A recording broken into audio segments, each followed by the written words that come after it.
joined us. We're having coffee. Welcome to the YouTube site. This is Debbie. I am Sam. This is the YouTube site for Awesome Grandmothers. AwesomeGrandmothers.org is Debbie's wonderful blog for grandmothers raising grandchildren, but it's also for just moms, parents, grandpas, women. Yeah, don't forget the grandpas. Don't forget the grandpas. They are very instrumental in the family dynamics. Well, it's February. And February is the month of the month of love. The month of love. Yeah. By the way, what's your favorite all-time love movie? Oh my gosh. Quick. Pride and Prejudice. Pride and Prejudice. I love that one. Yes, I love that book. That'd be my favorite book too. Mm-hmm. Yeah. Yeah. Gonna ask me mine? Oh. Okay, Sam, what is your favorite all-time love movie? I have to say, and I'm sure you all agree with this, Old Yeller. Oh no, I did not expect that. Oh yeah. Every time I just think about it, a boy and his dog. There is no better, greater love story than. That is true. I never would have thought of that. Well, it is. It is a love story. Yes. But we're featuring love stories this month, but 4 of the greatest women in the history of the world. In fact, their stories. Last week, we covered Esther. And this week, we have another love story. It's a story of a woman Who changed the world. that changed the world. Her story is being told still 2 millennia from now. Now, we're not going to get into the whole story here today. So we want you to click right down here on subscribe. So next week when we come back with another of these, there are going to be 4 of them, 4 different women. But then you go over to AwesomeGrandmothers.org and you click on this week's article. And this week's article is entitled, The Woman at the Well.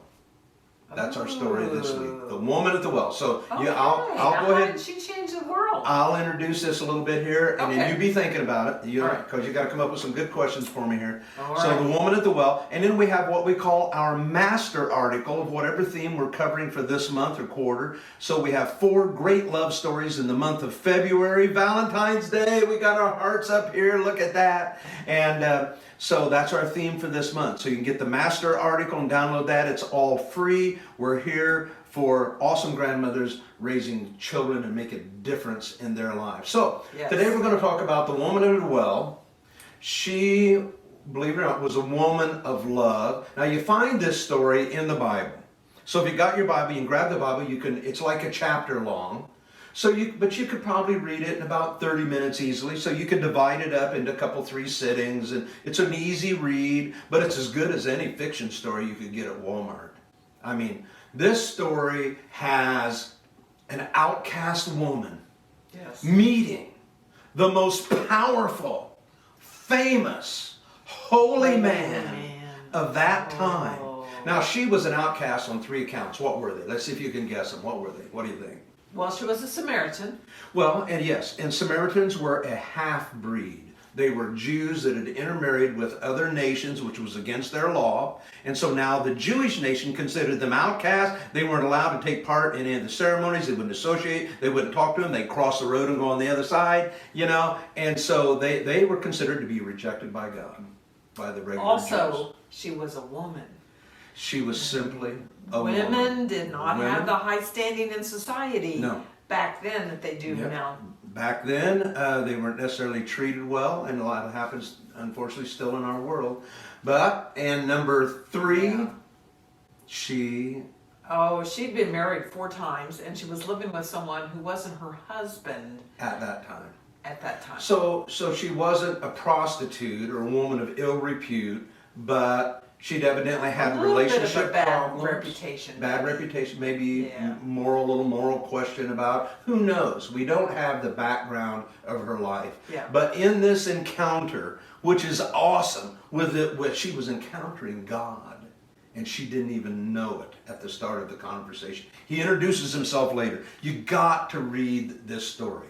All right, pick up our article, read all of the interesting points. We got so much encouragement in this article that they need to read. We don't have it all time to get it all in this YouTube video here. So get the article, read the story, read our article, and learn. This woman at the well was really a fantastic woman. She had a lot of courage. A lot of courage to even talk with Jesus. And awesome grandmothers today who are raising grandkids or just impacting their grandkids have a lot of courage, and they have to lean on that courage a lot of times because it can be very challenging.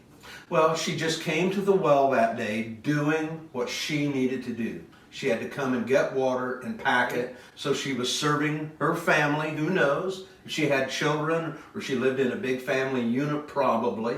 Yeah. But there she was, just doing what she needed to do that day. But Jesus was sitting at the well when she came out, and he approached her. Awesome grandmothers, I'm telling you, God is after you. He loves you for what you're doing for the children, for what you're doing for your family, for your sacrifice. He knows about that. In fact, in like verse 2, it said, now Jesus he was traveling and he had to go through Samaria. Now, I don't think maybe that just means that was the only path to get where he was going. I think maybe something in his heart knew he had to be at the well that day and had to meet this woman. It was destiny. It was destiny. It wasn't coincidence. There is no, like Gibbs says. From NCIS. From NCIS. There are no coincidences. No. So she meets this holy man at the well, and she says, what are you doing striking up a conversation with me? Yeah, You know. Yeah, that took a lot of nerve to even talk. Jesus asked for a drink. Yeah. So she was totally surprised. And yeah, she was surprised, and it took a lot of nerve for her to even talk back, because the women didn't even approach men to talk to them in those days. So what is awesome about this encounter is here's a woman who, by 3 accounts that we've named, was probably downtrodden and rejected, and yet, man, she came right at Jesus with tough questions. You know, and so awesome grandmothers or women leaders that are watching this, you can approach, nothing you can ask God or challenge him will upset him or drive him away. God loves you. He's passionate about you. He sees what you're doing with your life. You can ask him the tough questions. Okay.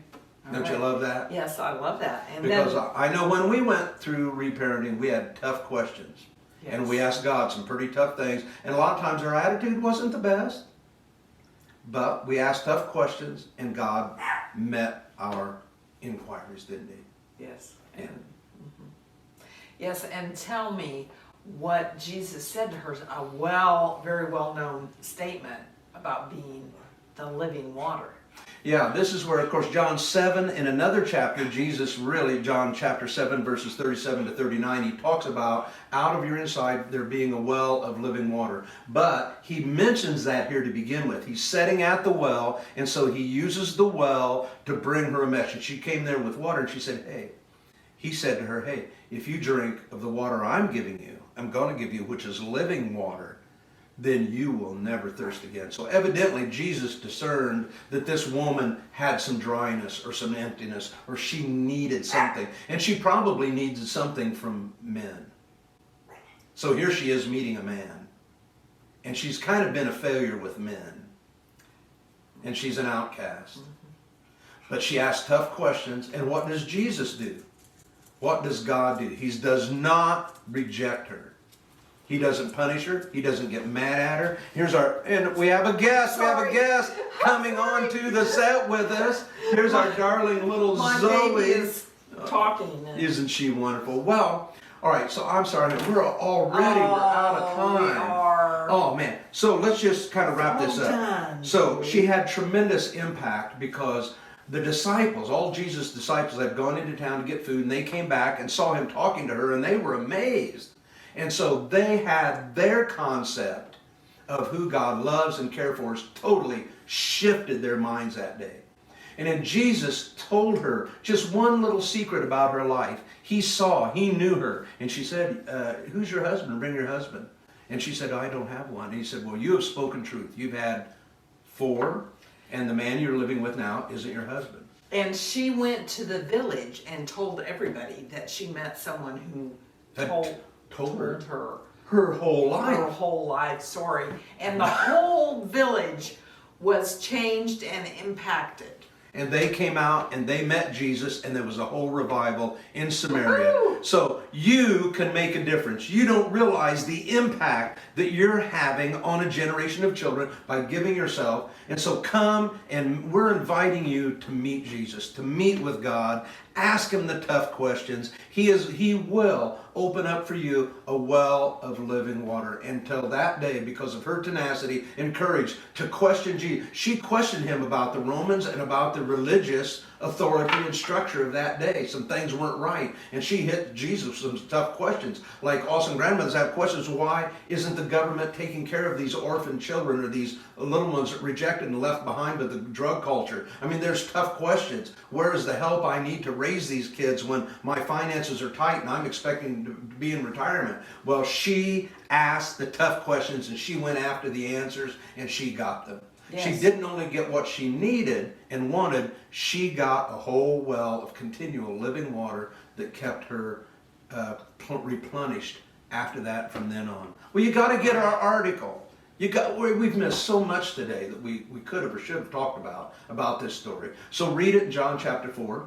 Download our article. Say hello to Zoe. Zoe is always here, And happy Valentine's Day to you, Make sure and subscribe. And remember, the best mothers get promoted to grandmothers. Love you. See you again next week for part 3 in our series of 4 awesome women who changed the world, just like you are going to change the world for your children and your grandchildren and your family. We love you. Happy Valentine's Day.